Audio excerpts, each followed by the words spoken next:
Welcome students to my class easy maths by Sunil sir. आज का जो टॉपिक है वो इंक्रीजिंग डिक्रीजिंग फंक्शन है। एक्सरसाइज है 6.2।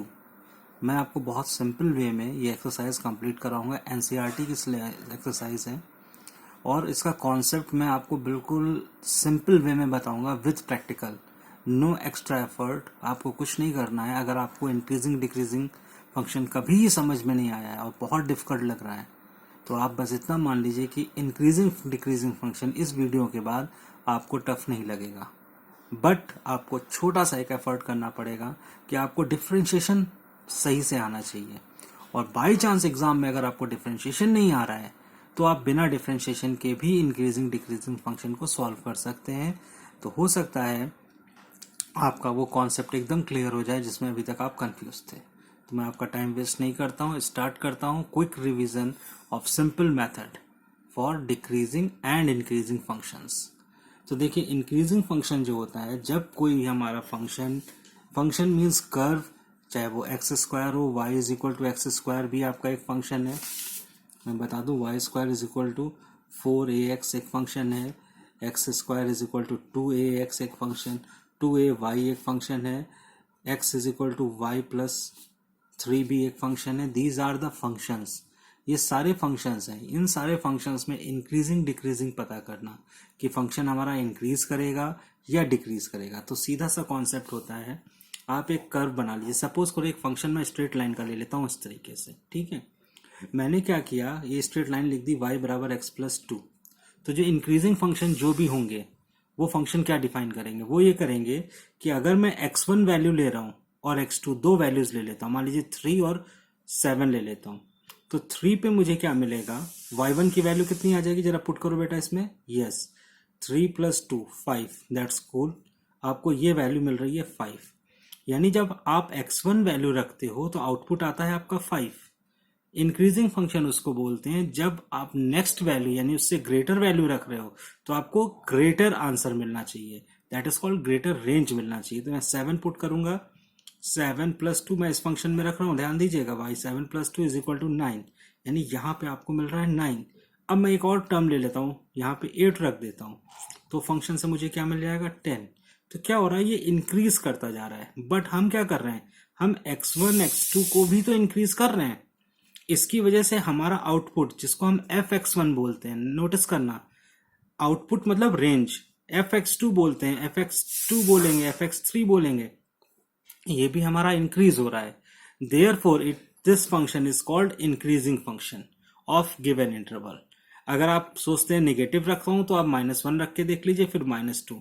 अब -1 से लेस आपका -2 है ना, तो जब ये लेस हो रहा है तो आपको, अगर सपोज करो x1 is less than x2 है, ठीक है, तो क्या होगा, फंक्शन इज सेम होगा, ठीक। और अगर x1 is greater then x2 हो रहा है तो फंक्शन क्या होगा, यस,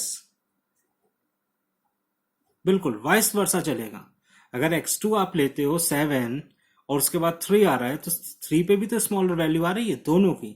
यानी जब x1 x2 आप फंक्शन में रखते हैं तो डेफिनेशन क्या बन जाती है, f is said to be increasing on I if x1 is less than x2 on I, then fx1 is less than equal to fx2। Equal to का अगर वर्ड आता है तो इंक्रीजिंग फंक्शन बोलते हैं, अगर मैं इक्वल टू वर्ड हटा दूंगा तो इसको स्ट्रिक्टली इंक्रीजिंग बोलेंगे। सिर्फ आपको यही टर्म समझना था।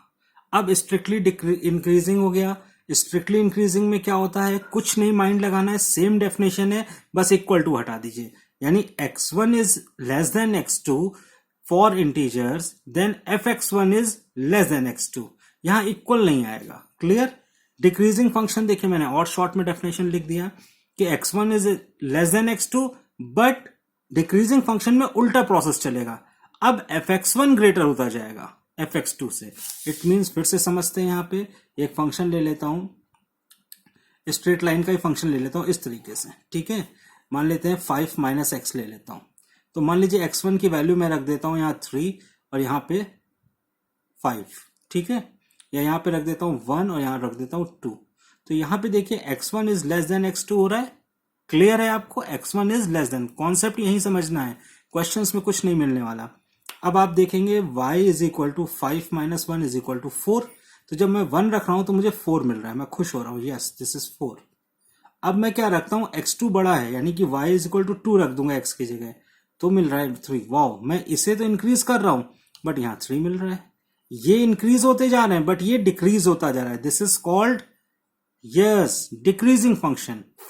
और अगर मैं x1 लेस देन x2 है तो ये वाइस वर्सा अपोजिट हो जाता है और इक्वल टू रहता है, तो इसको बोलते हैं स्ट्रिक्टली यस इसको बोलते हैं डिक्रीजिंग। और अगर ये फंक्शन सेम रहे बट कोई टीचर कहे कि इक्वल टू नहीं लगाना है तो स्ट्रिक्टली डिक्रीजिंग।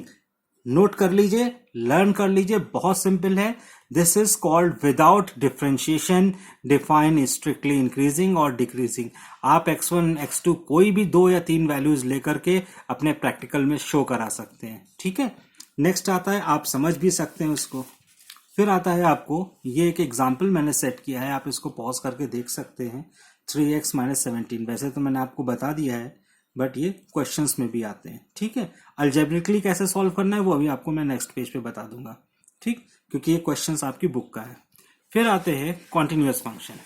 इसे ध्यान से समझ लीजिए, बहुत अच्छे से समझिए कॉन्टिन्यूअस फंक्शन क्या चीज होती है। जाहिर सी बात है, जब कोई फंक्शन रन करेगा तो वो या तो ब्रेक हो जाएगा या चलता रहेगा। तो कॉन्टिन्यूटी का जो है डिफरेंशियबिलिटी और कॉन्टिन्यूटी हम पिछली एक्सरसाइज में चैप्टर में पढ़ चुके हैं, वहां से आप क्लियर कर लीजिएगा। बट कॉन्टिन्यूअस फंक्शन अगर आपको गिवन होता है तो ये पता करना with the help of differentiation, note down, with the help of differentiation जो आपके सिलेबस में है, डिफरेंशिएट करके हम कैसे चेक करते हैं कि हमारा फंक्शन इंक्रीजिंग हो रहा है डिक्रीजिंग हो रहा है, कैसे। तो हम क्या करते हैं, if F dash x is greater than 0, note f dash x is greater than 0 then strictly increasing, less than 0 strictly decreasing, और by chance f dash x is equal to 0 आ जाए then f is constant। ये given closed interval a और b के अंदर बता रहे हैं। जो रोलिस थ्योरम है, लैग्रांजे थ्योरम है, वो भी इसी से की हेल्प यहाँ पे हमने ली है। नेक्स्ट देखिए, सपोज करो आपको एक फंक्शन दिया है f(x) equal to 10 minus 6x minus 2x square. इसको आप दो तरीके से कर सकते हो। पहले तो उन्होंने कहा इंटरवल फाइंड करो, तो इंटरवल फाइंड करने के लिए हम हमेशा डिफरेंशिएशन का यूज करते हैं, बहुत इजी हो जाता है। क्या करोगे, सिंपली डिफरेंशिएट कर दो। तो एक्स स्क्वायर का डिफरेंशिएशन तो मालूम होगा आपको, 6x का भी मालूम है, तो 10 का 0, 6x का -6, 2x स्क्वायर का -4x, 6 -4। अब आप f डैश एक्स को 0 के इक्वल कर दीजिए। जब कभी भी पॉइंट फाइंड करना होता है तो हमेशा f डैश एक्स को 0 पुट करेंगे, तो x की वैल्यू -3/2 आ गई। -3/2 आप ड्रॉ कर लो। अब आपको चेक करना है डिक्रीजिंग या इंक्रीजिंग। तो इंटरवल कैसे पता करेंगे, आपके दो इंटरवल बन गए, नोटिस डाउन। x -3/2 से है तो लेफ्ट एक इंटरवल आ गया -∞ से -3/2 और एक आ गया -3/2 से infinity.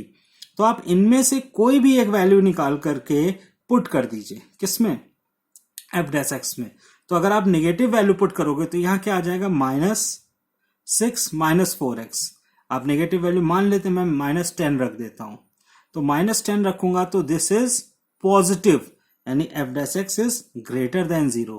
Put x is equal to -10, इन दोनों के इंटरवल में आएगा, तो वैल्यू आ गई 40 - 6 इज इक्वल टू 20, 30 से 4, तो 34। f dash x is greater than 0, तो ये इंटरवल हुआ इंक्रीजिंग का। सिमिलरली जब मैं इस पॉजिटिव रखता हूं, मान लीजिए मैं रख देता हूं 10, तो ये -40 हो जाएगा। ओरल सुनिए, 10 रखता हूं तो ये -40 हो जाएगा। बहुत सिंपल है, कंसंट्रेट होकर वीडियो देखिए, आपको इसके बाद कहीं पे भी इंक्रीजिंग डिक्रीजिंग का कंफ्यूजन नहीं रहेगा। x की वैल्यू यहां 10 रख दीजिए बिकॉज इस इंटरवल में, तो -40 - 6, गुड, -46 क्या आ रहा है, नेगेटिव, यानी कि f dash x is less then 0, f dash x is less then 0, therefore क्या हो गया आपका, स्ट्रिक्टली डिक्रीजिंग फंक्शन। इंटरवल क्या हो रहा है आपका, -3/2 से 3/2 के बीच अगर चेक करना होगा आपको, तो इनके बीच का कोई टर्म निकाल लीजिए। जिस इंटरवल का चेक करना होता है उसके बीच में कोई वैल्यू ले लेते हैं। सपोज करो मैं 0 ले लेता हूं, तो इस f डैश एक्स में पुट करके देखूंगा, मुझे 0 रखता हूं, -6 आ रहा है, that is called less than 0, तो स्ट्रिक्टली डिक्रीजिंग। क्लियर है? इनके बीच में कोई भी पॉइंट ले सकते हो आप। लिसन, कोई भी पॉइंट मतलब इनके इंटरवल के बीच में कोई भी पॉइंट हम ले सकते हैं। This is called strictly decreasing and increasing concept. Next देखते हैं क्वेश्चन में आपको और देता हूं, थोड़ा सा टफ है, थोड़ा ध्यान देंगे तो ट्रिग्नोमेट्रिकल भी सॉल्व हो जाएगा आपसे बहुत बेटर तरीके से। आपसे वो कह रहा है कि find the interval in which f x is equal to sine 3x minus cos 3x। Important question है, बोर्ड में आ सकता है, इसलिए मैंने आपसे कहा कि ट्रिग्नोमेट्रिकल आपको एक रिवाइज करा दूं। स्टेप क्या होती है? सबसे पहले स्ट्रिक्टली इंक्रीजिंग डिक्रीजिंग चेक करने के लिए हमको डिफ्रेंशिएट करना पड़ता है। कुछ नहीं, मैंने इसको डिफ्रेंशिएट कर दिया सिंपली। अब डिफ्रेंशिएशन आपकी रिस्पॉन्सिबिलिटी है, प्लीज इसको लर्न कर लीजिए। साइन 3x का होता है 3 cos 3x 3 sin 3x। F dash x is equal to 0 put करिए, आपको क्वेश्चन मिल जाएगा cos 3x is equal to sin 3x। अब आप इसमें cos 3x से डिवाइड कर दो तो 1 plus tan 3x, tan 3x is equal to -1, 3x is equal to 135 degree and 315 degree, because we take always principal values. अब यहां थोड़ा सा मैं आपको हेल्प कर देता हूं, बिकॉज ट्रिग्नोमेट्री सबको थोड़ा आउट ऑफ कोर्स रहती है, समझ में कम आती है। tan 3x is equal to आ रहा है आपका -1। What about we say x, तो x के बारे में हम क्या कहें, हम नहीं कहेंगे, बट ये हमें मालूम है कि जब tan 3x होता है तो 1 जब होता है तो 1 हमेशा 45 डिग्री पे होता है। रिमेंबर 1 हमेशा 45 डिग्री पे होता है, तो मैं ड्रॉ कर लूंगा 45 डिग्री, कोई लर्निंग करने की जरूरत नहीं। लेकिन ये -1 है, -1 यानी या तो इस क्वाड्रेंट में था या इस क्वाड्रेंट में था, तो अगर इस क्वाड्रेंट में है तो इसमें से 45 माइनस कर दो 360 से, तो कितना आ गया 315 डिग्री, दैट्स गुड। और अगर इस क्वाड्रेंट में था तो इसमें 90 ऐड कर देंगे, तब इस क्वाड्रेंट में पहुंचेगा, या इसमें 180 से आप माइनस कर दो 45 को तो इस क्वाड्रेंट में आ जाएगा। लिसन, या तो आप इसमें 90 ऐड कर दीजिए तो इस क्वाड्रेंट में आ जाएगा। इस क्वाड्रेंट में हमको पहुंचाना है। अब इस क्वाड्रेंट में आप 360 से नहीं पहुंचा सकते, 360 से इसी में पहुंचा सकते हैं। ये लाइन है ना straight line, that is called 180 degree. तो 180 में ये 45 माइनस कर दो तो जो भी आएगा वो 135 डिग्री होगा, यानी वो इस क्वाड्रेंट को रिप्रेजेंट करेगा। तो आप लिख दो 135 degree, that is called tan 3x is equal to these value, यानी tan हट जाएगा तो 3x इज इक्वल टू ये। अब x की वैल्यू आ गई, यस 45 डिग्री एंड 105 डिग्री। तो x आपका ऐसे वैलिड चल रहा है, तो 3x ऐसे चल रहा है ये। अब हमें क्या चेक करना है, अब हमें इंटरवल बनाना है। Journal values 45 degree and 105 degree. तो जाहिर सी बात है जब आपका सर्कल चलता है तो 0 होता है, 90 होता है, 180 होता है एंड 270 डिग्री होता है और 360 डिग्री होता है। 45 डिग्री, 0 से 45 डिग्री एक एंगल चलेगा, फिर 45 से 105 एक एंगल चलेगा। तो इसके बीच में एंगल आना चाहिए, या तो 0 से बिलोंग कर रहा है पाई तो केवल 1, यही दो एंगल्स ले सकते हैं। तो 0 टू पाई में आपके 3 इंटरवल, 0 से 45 डिग्री, 45 से 105 और 105 से 180, बिकॉज ये लास्ट में 180 तक जा रहा है। देखिए मैं पाई वर्ड यूज नहीं कर रहा हूं, पाई वर्ड्स में थोड़ा ट्रिग्नोमेट्री में सबको प्रॉब्लम होती है, तो मैं सीधे 180 डिग्री यूज कर रहा हूं जिससे आपको क्लियर हो जाए और डिग्री में आपने ज्यादा फैमिलियर है, समझ में आ जाए।